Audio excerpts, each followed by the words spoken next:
Amigos queridos, boa noite. Estamos aqui juntinhos para estudar Emmanuel, em nome de Jesus, na psicografia de Chico Xavier, do livro Fonte Viva hoje.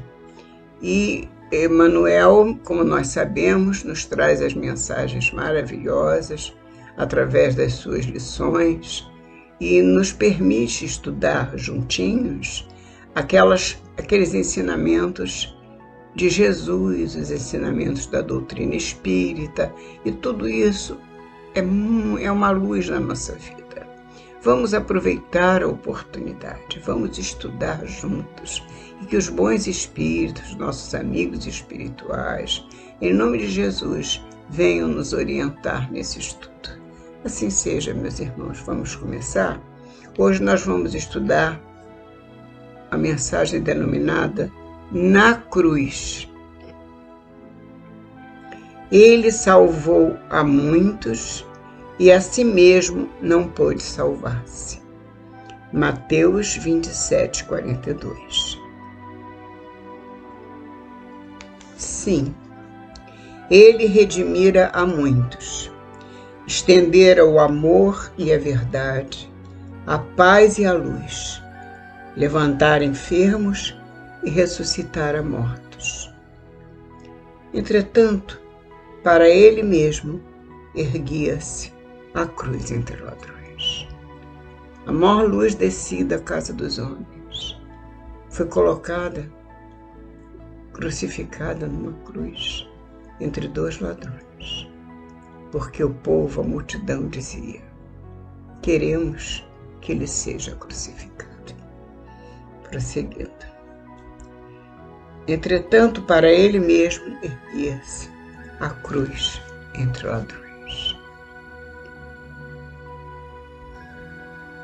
Em verdade, para quem se exaltara tanto, para quem atingira o pináculo, sugerindo indiretamente a própria condição de redentor e rei,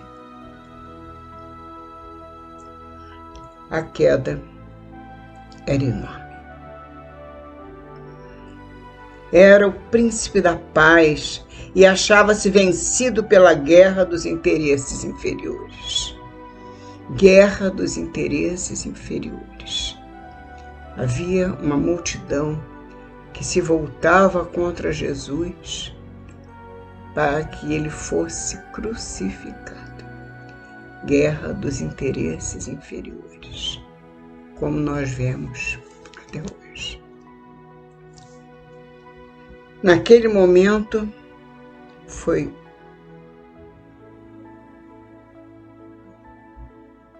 a queda maior que nós encontramos na humanidade, porque era uma luz divina, a maior luz descida à casa dos homens, e que caía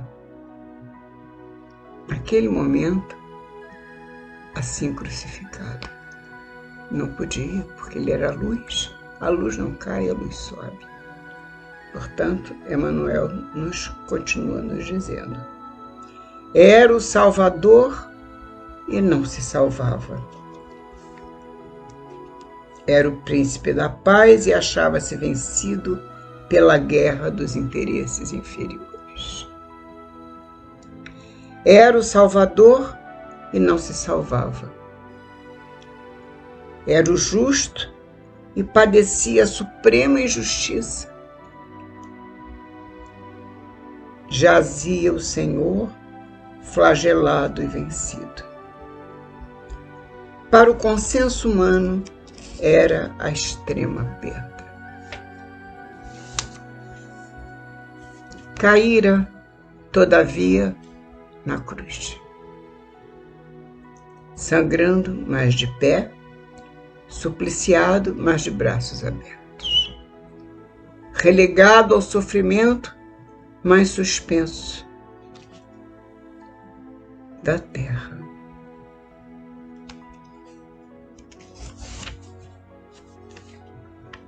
Rodeado de ódio e sarcasmo, mas de coração içado ao amor.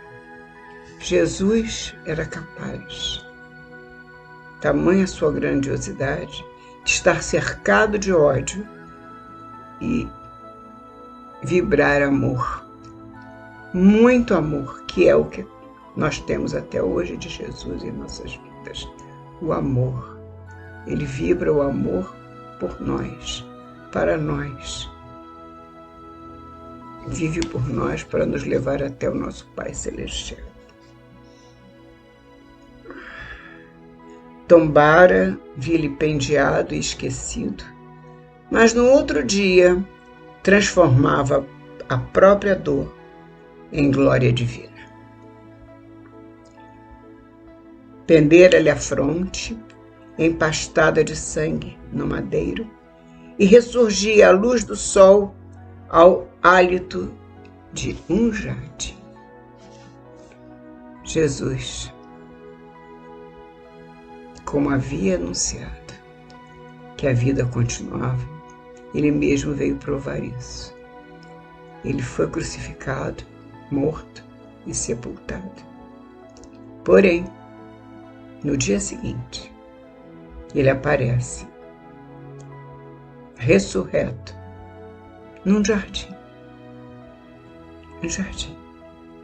E os seus apóstolos, especialmente Maria de Madalena, Maria de Madalena, estava à procura da pedra que haviam colocado no túmulo de Jesus e dizia que alguém tinha tirado aquela pedra dali.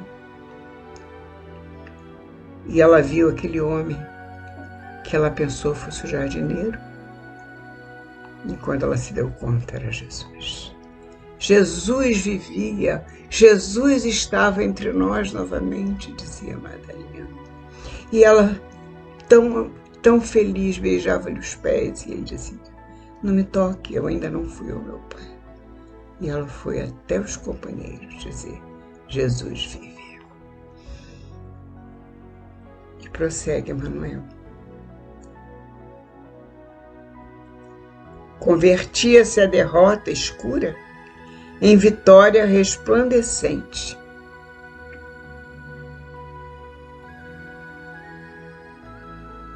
Cobria-se o lenho afrontoso de claridades celestiais para a terra inteira.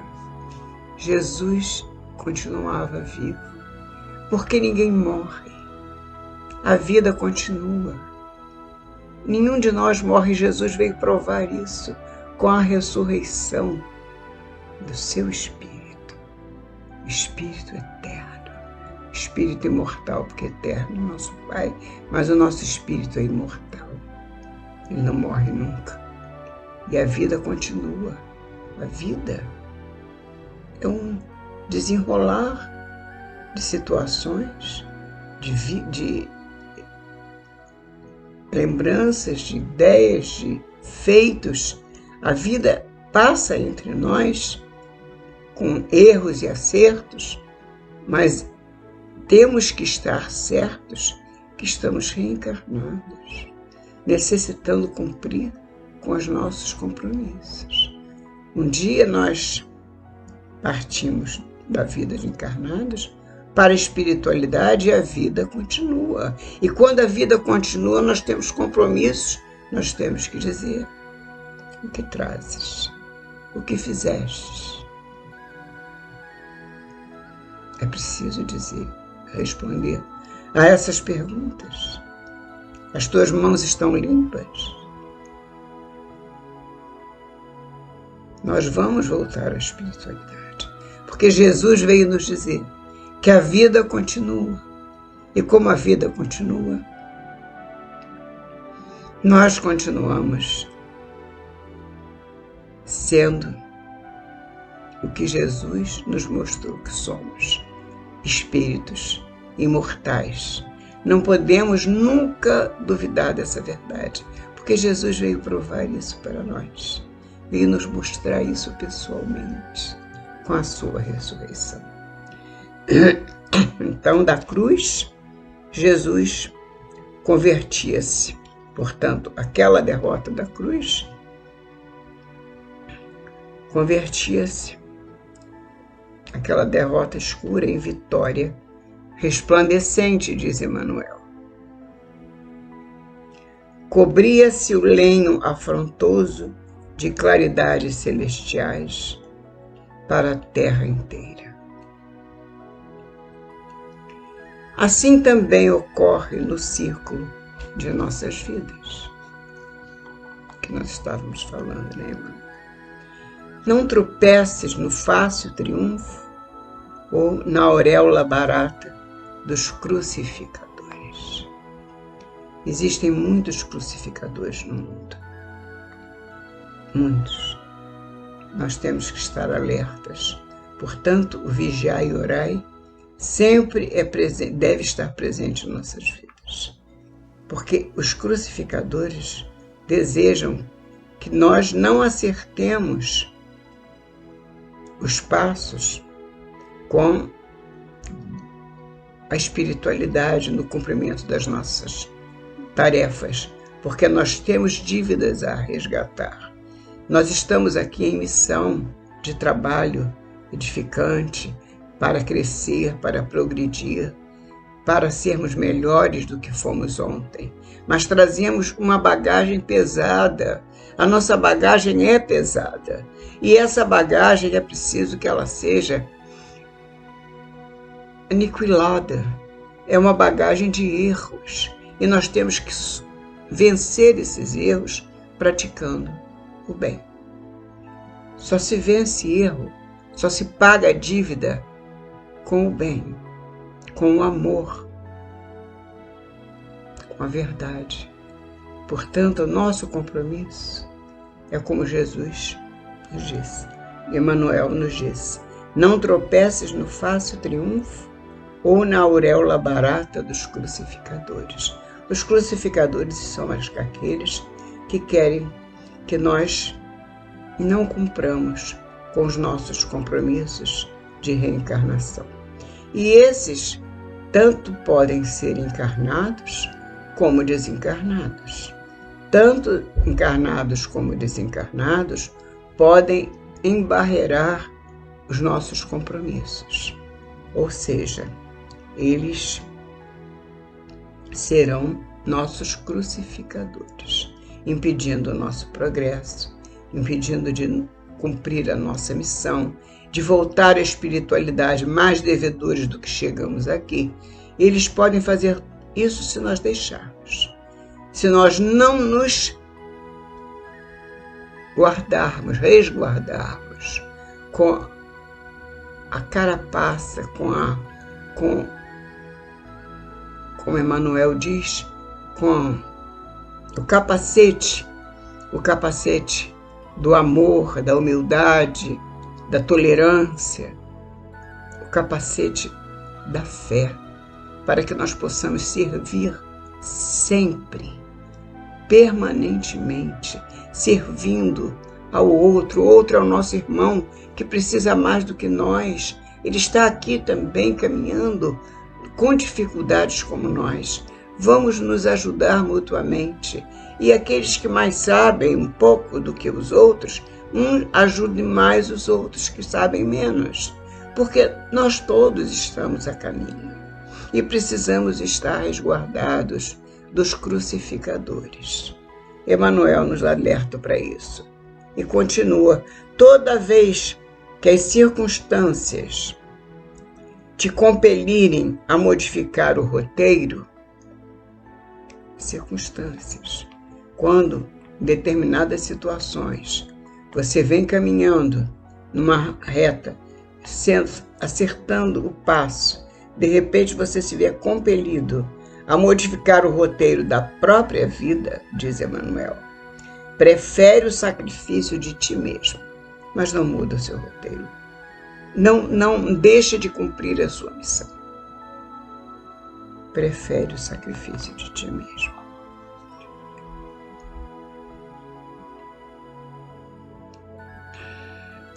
Transformando a tua dor em auxílio para muitos, porque através da dor nós não podemos nos recolher, porque a dor muitas vezes leva a nós outros, ao recolhimento, escondendo atrás da dor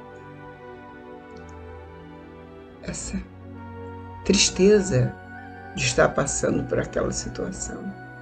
Quando, na verdade, nós precisamos usar a dor como mola para nos elevar acima dela e crescer, porque a dor existe e Deus não nos apresenta a dor, nem nos faz passar pela dor, porque Ele seja um mal, não, absolutamente.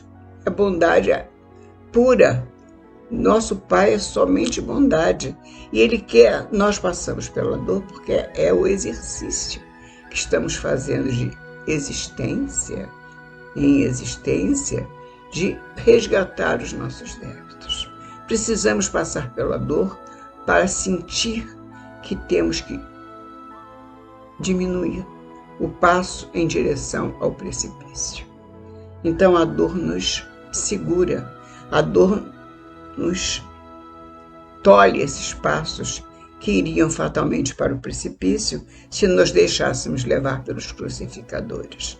Portanto, vamos preferir o sacrifício de nós mesmos. E se vier a dor, que nós possamos ter essa dor como suporte para servir aos nossos irmãos, porque servindo ao semelhante, eu estarei superando a minha dor, porque eu sentirei felicidade, porque servir é alegria. E quando nós sentimos a alegria de servir, nós superamos a nossa própria dor. E prossegue Emmanuel. Toda vez que as circunstâncias te compelirem a modificar o roteiro da própria vida, prefere o sacrifício de ti mesmo, transformando a tua dor em auxílio para muitos. Porque todos aqueles que recebem a cruz em favor dos semelhantes descobrem o trilho da eterna ressurreição. Você estará eternamente vivo. Emmanuel, obrigada. Obrigada, Chico Xavier. Obrigada, Jesus. Obrigada, meus irmãos. E até a próxima semana, se Deus quiser.